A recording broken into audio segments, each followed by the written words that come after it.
তো ঘুড়ি ওড়ালে হবে, তার সঙ্গে তো একটু পিঠেও খেতে হবে। পাটিসাপটার ব্যাটারটা গুলে নিয়েছি। চলুন পাটিসাপটাগুলো করে নিই। একটা একটা করে করতেও তো দেরি হবে, শুরু করে দিই।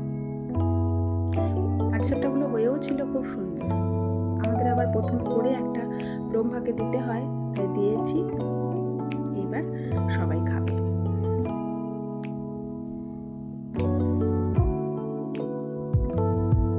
আপনাদের কার কার বাড়িতে কি পিঠে হয় জানাবেন তো কমেন্টস করে।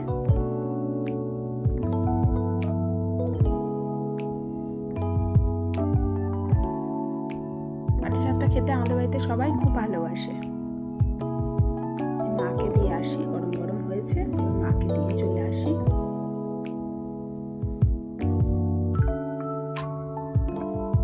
এসব ঘুড়ি ওড়াচ্ছে, আজকে হাওয়াটা এত কম, ঘুড়ি উঠছেই না। খুব চেষ্টা করছে কিন্তু তাও উঠছে না।